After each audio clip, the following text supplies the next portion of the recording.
bonjour l'Alsace et la Franche-Comté.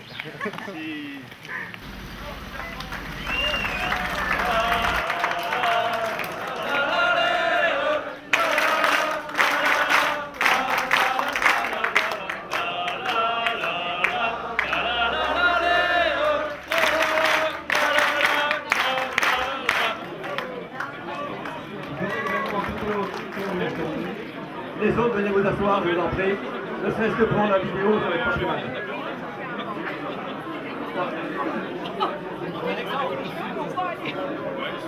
S'il vous plaît, silence!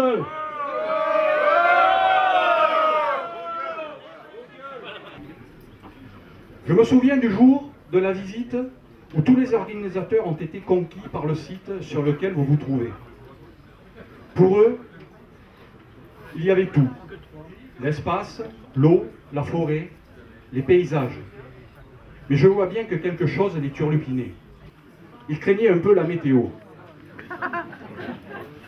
Je le rassurais en lui expliquant qu'effectivement, nous étions voisins du plateau de l'Auxois et des Morandiaux, mais il n'y avait aucun souci à se faire que notre village jouissait d'un microclimat et que le mois de juin était ensoleillé comme le restant de l'année. Il ne peut que confirmer que l'on peut parfois faire confiance aux élus.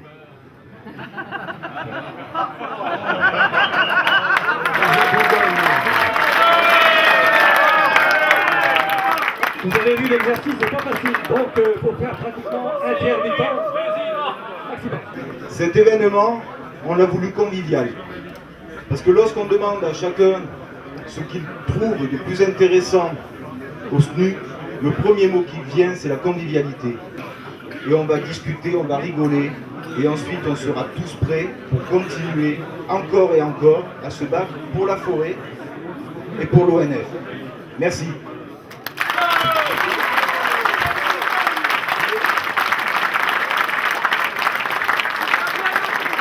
Vous l'avez compris, vous êtes en Bourgogne. Donc après le SNU solidaire, bien sûr, donc Didier Ducrot, coordinateur de Solidaire Bourgogne. Les cheminots de Sudrail saluent les forestiers pour leur participation à la caisse de grève lors du mouvement de 2011.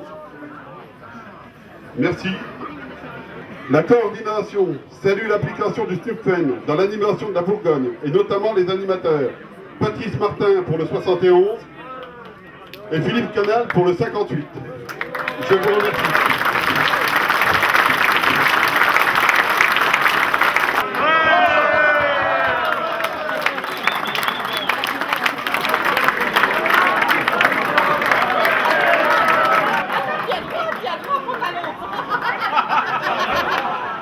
Qui étions les pionniers et bâtisseurs de ce beau partenariat, sans oublier tous les camarades du SNUFEN qui ont inlassablement œuvré à son développement. Alors, il est temps que nous nous unissions pour sauver cette richesse mondiale qui n'a pas de frontières, c'est-à-dire la forêt. Comme vous le dites souvent et si bien dans vos luttes avec l'Union syndicale solidaire, ne lâchez rien. Joyeux anniversaire. Vive le SNU, vive le SINTED, vive le partenariat entre le SNUFEN et le SINTED. Nalara, Ansara. Nandara, Nalara, Ansara. Ansara, Nandara, Ansara. Merci bien.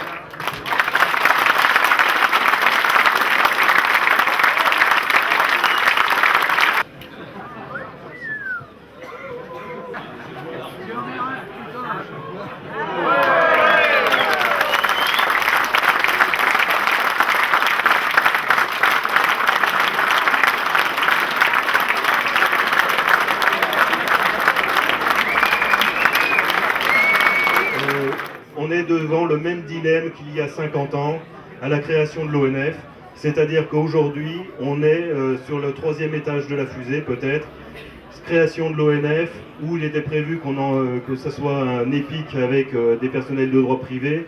C'est vraiment grâce à la lutte de nos anciens qu'on a pu conserver le statut de fonctionnaire. 2002 le PPO avec le changement de volonté, la façon de travailler qui a été mise en place.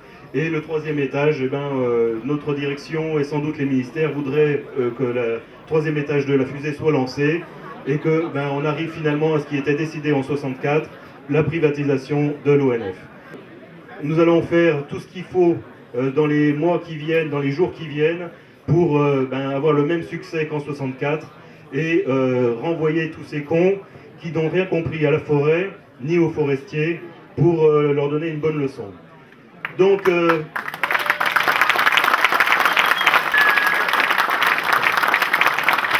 rafraîchit, ça fait du bien. Donc, il y a quelques semaines seulement, on a un cadre de l'ONF qui, en CT centrale, m'a dit, suite à une de mes interventions, que je n'étais qu'un syndicaliste. Eh bien, au final, il vaut peut-être être mieux qu'un syndicaliste debout qu'un cadre couché. Bonne journée à tous.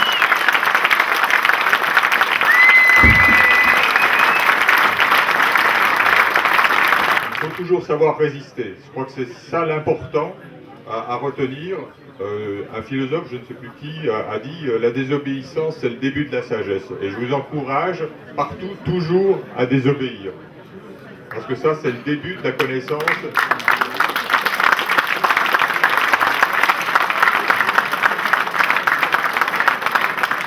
J'ai lu dans l'excellent livre, un excellent livre sur la forêt et l'imaginaire, il y avait deux manières de voir les choses. Le technocrate, le citadin, celui du centre, voit un caillou. Il ne voit qu'une face du caillou. Le forestier, lui, il retourne un caillou, il sait que derrière le caillou, il y a de la mousse, il y a de la terre, il y a des animaux. Voilà, j'en ai terminé, c'est mon message.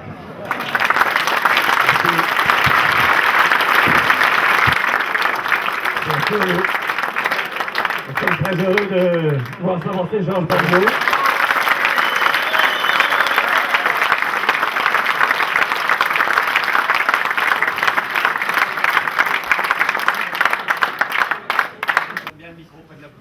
Mes échecs sont vos problèmes.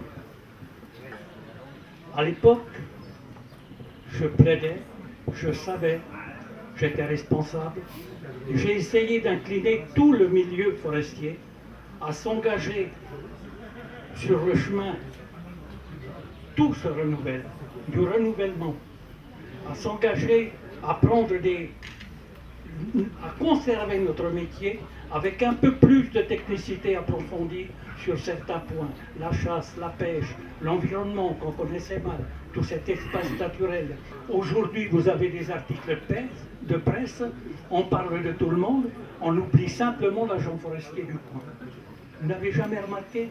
Moi si, et ça me fait mal, ça me saigne le cœur. Je ne comprends pas que le forestier échappe quand même aujourd'hui à tout ce que les médias devraient pouvoir dire sur la résonance de ce métier. Si la forêt est encore là, si elle a été ce qu'elle a été pour être exploitée, ce qu'elle a été exploitée, c'est bien parce qu'il y avait avant des forestiers qui ont su la protéger. Voilà ce que j'avais à dire là-dessus.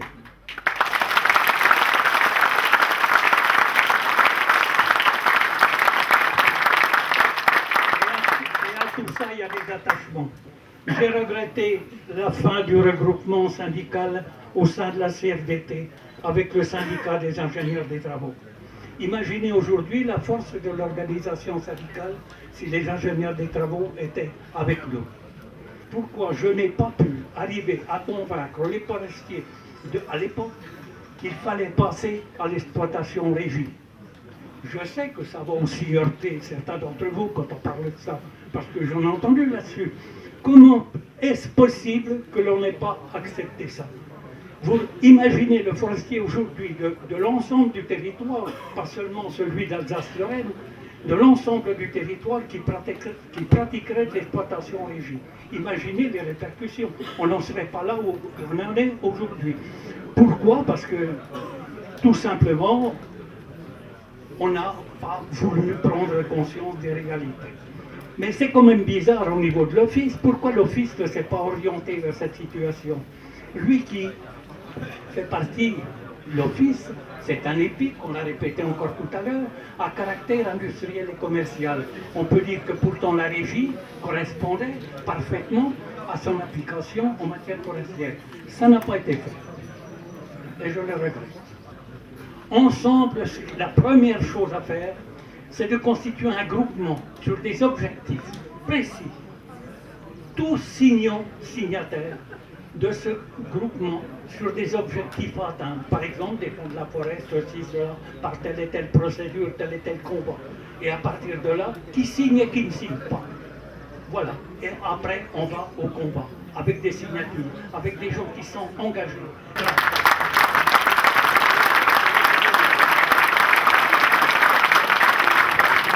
Je suis fier de vous. Je suis satisfait. Voilà ce que je voulais vous dire.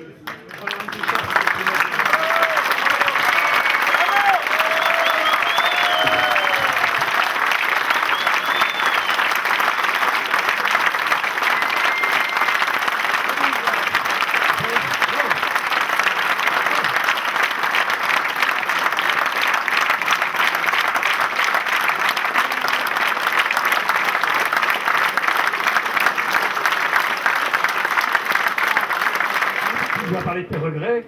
Les regrets, c'est souvent intéressant de les cibler parce que c'est là-dessus qu'on peut comprendre l'histoire.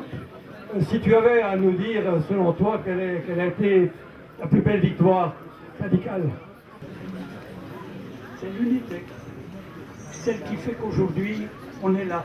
On ne cherche plus à savoir si on était CFDT, si on était ceci, si on était cela, autonome, etc. Voilà, c'est l'unité. Dans 2 jours, Georges Galliot a 92 ans.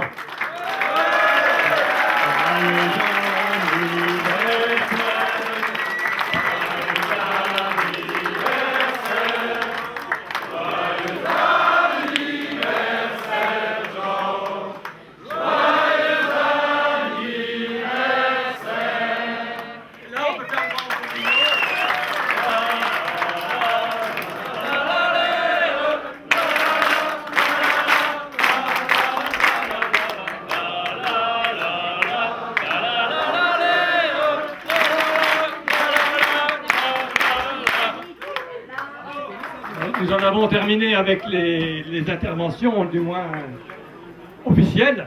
Maintenant, c'est à vous de construire ces 50 ans. Je rappelle pour ceux qui sont peut-être arrivés en retard de se faire prendre en photo.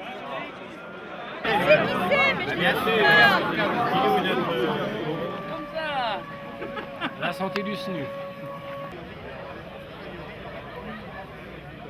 Merci Karine.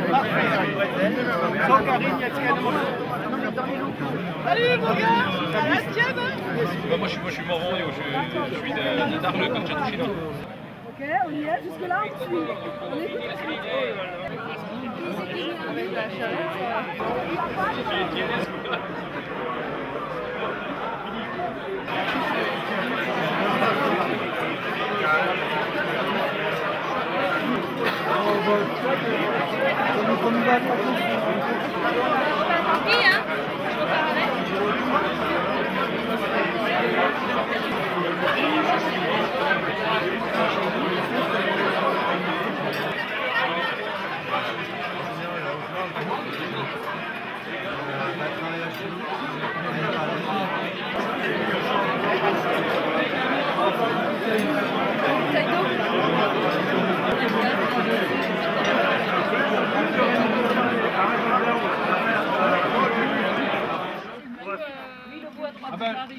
On va se trouver un endroit pour manger, là, nous.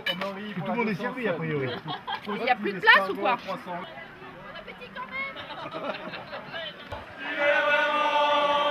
Il est vraiment phénoménal. Comme un cheval, comme un cheval de Claire Chazal. Tous les crocodiles.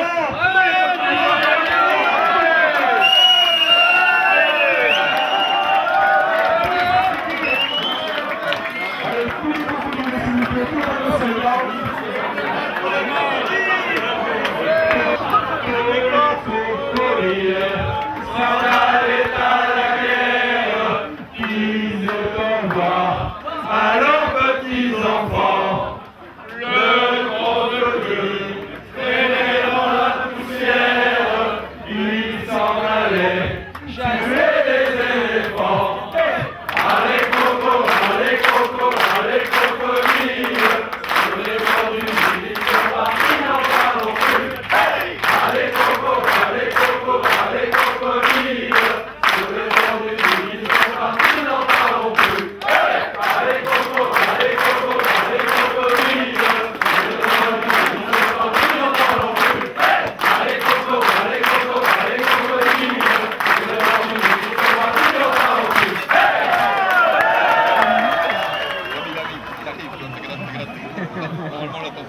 Ok, il y a le Vendéen aussi. Hein. Hop, je vais aller la coller, tu vas me dire exactement. Non. Bah si, tu veux y aller? Bah alors déchausse-toi. Non. Alors je vais te la Il a les chaussettes trouées. Alors. Ah oui, ça fait 9 ans, t'es vraiment là. Ah, Metz, alors. Là, j'ai. C'est l'Allemagne déjà. Eric qui s'est mis là à Verdun. Faut pas marcher dessus. À Verdun, il s'est mis là, donc Metz, ce serait. Les Mosellan, Bien, il y des en a trois Vosgiens. On voit bien la répartition géographique des forestiers en France. La majorité des massifs forestiers sont dans le quart nord-est. Oui. Donc forcément le SNUC est présent sur tout le territoire en France. Bah, les gens présents ici, ça représente en fait la réalité de l'ONF. Donc beaucoup de gens dans le quart nord-est. Et surtout en fait la France, on voit bien qu'elle est divisée en deux parties, l'Est et l'Ouest. Donc l'Est qui est beaucoup plus boisé. Et puis l'Est où c'est des massifs beaucoup plus privés ou disparates, ce qui fait qu'il y a moins de forestiers présents ici. Même si c'est un milieu très masculin, on est quand même plutôt bien accueillis par les hommes. Ça fait du bien souvent aux équipes, que des équipes d'hommes souvent au final. Une femme ça crée plus de liens. Puis ils ont tendance, alors les plus anciens ont plutôt tendance à être paternalistes avec nous. Un petit peu, ouais. On a été dans la même unité, j'ai démarré. Dans la même unité territoriale. Ah ouais, on était collègues de travail pendant. Il était très jeune quand il est arrivé. Ah, j'étais jeune et beau, j'avais 20 ans. Moi aussi, j'étais plus jeune et assez beau.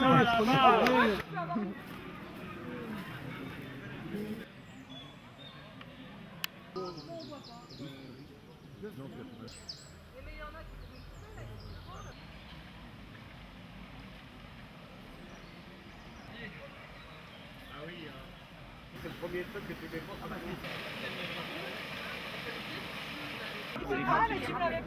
Oh, salut les jeunes, soyez forts. Il vous reste encore 20, 30 ans à chier comme des cons.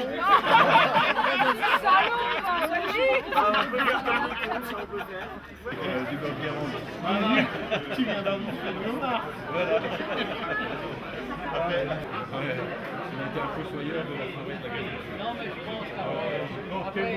Quand même une journée d'émotion, quoi, inévitablement. Hein. Mais je suis quand même satisfait parce que je constate que ça aide à mobiliser quand même au service de la forêt. Et puis comme ça, on se rend compte que même retraité, on n'est pas inutile, on peut encore apporter quelque chose. Oui. Et je voudrais que ça reste pour tout le monde. Bien comprendre et savoir que la retraite, c'est pas une fin en soi. Qu'est-ce qu'il y a de Calva? Poiré et Calva. Oui, je t'aime, je t'aime. Allez. Comment s'est passée la journée? Très bien, comme d'habitude avec des gens qui sont intéressés par ce qu'ils font et de retrouver les amis, voilà, dans une bonne ambiance cordiale et voilà. Très bien. Il n'y aura pas de mot de la fin, c'est un mot de la continuité, c'est pour les 50 prochaines années et voilà. Okay. Donne rendez-vous dans 50 ans. Au revoir à leurs petits enfants, pleurant que dans la poussière, ils s'en allaient tuer les éléphants. Avec les crocodiles, devant les nuits, ils sont partis, n'en parlons plus. Avec les crocodiles, devant les nuits, ils sont partis, n'en parlons plus. On a le temps. Oui, on a le temps. 10. Allez, 10 les crocodiles. 2000. Tous les crocodiles.